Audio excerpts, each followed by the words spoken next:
Hello and welcome to the DFS underscore PhD show for today, the 30th of May. Remember, you're good enough, you're strong enough, and gosh darn it, someone's got to win that money.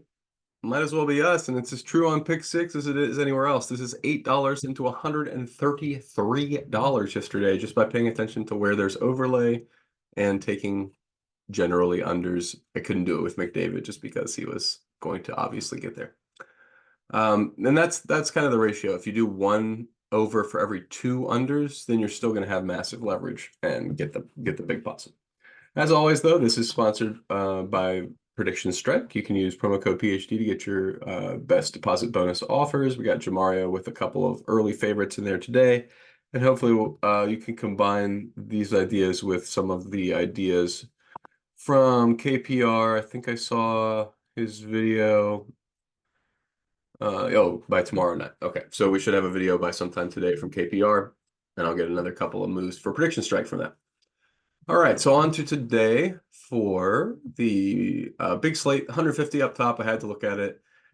It's still not a great preparation for the Millie, right? Like this is a game five or whatever. Like great, it's not a blow, it's not a sweep, so fine, but it's not a game one. We already kind of know what the rotations are, although we are at the time of the season where popcorn machine they're done. They haven't updated it in a couple of days, and I get it, man. We all thought, maybe this game wouldn't happen, but 150 up top, gotta look at it.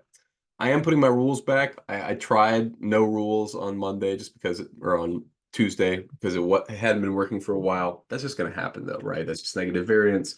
The rules are good. So I put the rules back. They've been working all season. Now we've got max 2 out of 4 bigs. It includes slomo and NAWs. I think we had a slomo game. Yeah, we already had 17 minutes of slomo, 30 minutes of NAWs. So those are options. But I think it's max 2. I think Gobert or Cat, somebody's going to sit or get hurt minutes wise by them doing that. So that's why I've got my max 2 Minnesota bigs. I've got my max 1 Dallas bigs. I do think I think I saw go through shoot around. What was the exact wording? Twitter for I'm talking about Lively after the neck injury. They said he didn't get a concussion, so he doesn't have to clear concussion protocol. And given that, I go underdog. I do love WNBA. Derek Lively went through shoot around, remains a game time decision. So went through is not participated in, right? Like we know he went through drills and stuff based on the coach's answer. And so yeah, I'm treating it like he's in. Then we've got Conley or NAW smash. It's been Conley smashing for a while. I am mostly planning on it being Conley. I'm going to have a smidge of NAW. Nickeil Alexander-Walker could smash if Conley is struggling. They could extend him. On the wings, max 2 out of 4 of Hardaway, Josh Green, Derek Jones Jr., and PJ Washington. They've at times gone different directions there, and they might try it again. But all these things considered, leaving salary on the table just a little, $200 should be enough to get you away from the worst dupes. And then you're still in this region right there after $200 where it's the most likely to win with the least duplication. So you're in the best positive EV environment you possibly can be. I'm not doing Geomean ownership right now just because that winds up being an overestimate of ownership for lineups that leave a lot of salary on the table. You don't really have to parse it when you're leaving that much salary. So that's what I'm telling myself. At least we'll test it out tonight. All right. So it's been working all playoffs. So it pretty much works to leave at least a couple, maybe if you wanted to be mostly fewer dupes, leave 400 on the table instead of 200. Okay. Yeah, getting a lot of Gobert, a lot of Cat, a lot of Luka, a lot of Conley, a lot of Nas. I mean, because of my rule, right? And because of what I did to the projections, generally speaking, I've been watching these teams all year long. Ant-Man is not the superstar. Yes, he has been outperforming the other guys in this series so far, but that doesn't mean that that's how it's going to continue to be. And I don't think that you should plan on it every night. Like he's fine, and you should have some Ant-Man, but relatively speaking, any night, and I mean, like, look at Gobert's price. Geez, that's pretty low. So any night could be a Gobert smash night or a Cat smash night, or I mean, like they're not really a tier down from Ant-Man yet. Like Ant-Man eventually probably has more ability than them, But right now, if Cat just like keeps his hand to himself one game, he can still be the guy for that team. He doesn't have to be like the number two. So I had to boost him up to where he's like at least in the same realm of Anthony Edwards because, right? Anthony Edwards is you're priced for him to be the superstar, and he's not the superstar. That's my main gripe with Ant-Man. And yeah, that's basically, let's see. Let's look at what we got.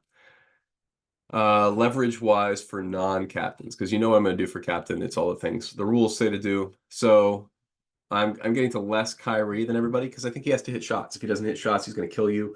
And if y'all are going to be 50% Kyrie, I'll make that the spot I get different.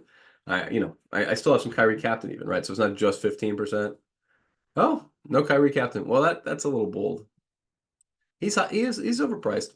I'm not going to change it, but I do not recommend that. That's not on my list of like to start. Take Kyrie out of the rotation. You can leave, probably should leave one of the min price guys in. I think I will leave in. I mean, what? I wish we had the rotations up for the last game because I know Hardaway was he had been already phased out the game before. So what we do box score. You don't have the box score either. Well, Indiana or Minn Dow box score. That can't be that hard. He did not play, but Exum did a little, and Exum played like more than I thought he would. So that's what I'm gonna do for this game. Exum deserves it. Like the whole season, right? Like, why is Exum not playing, to be honest? Don't really get that. So I'm popping Exum in here. Let me give him like 4 points. Just make sure I get some Exum because he's fine. I don't want to get too much Exum, but like, what do you think the chance? Also, the reason to include Exum, not just Jaden Hardy, is to allow a whole other range of options of lineups, right? So you got to make sure you have that option that's essentially taking a zero at this point in the playoffs because guys get squeezed out and people who used to give you a little bit of value are priced as high as they've ever been and getting squeezed out of the rotation. So taking a zero becomes an option. Not so much in game one of the finals, maybe not so much this game, just because you have all these like peripheral value guys in this game. But I'm gonna leave it in the mix for later when I rerun this. If I rerun this, who knows? I might just stick with what I got here. This looks fine. Yeah, so my least leverage plays. Kyrie, lively, because I don't know, man, that neck thing. I know they want to play him, but he's priced up and hurt. Gafford's fine. I'm gonna ride with Gafford. Derek Jones Jr., slomo. They're just not good point per minute. I know they're gonna be out there, but they're just not good point per minute. So I'm fine with that fade.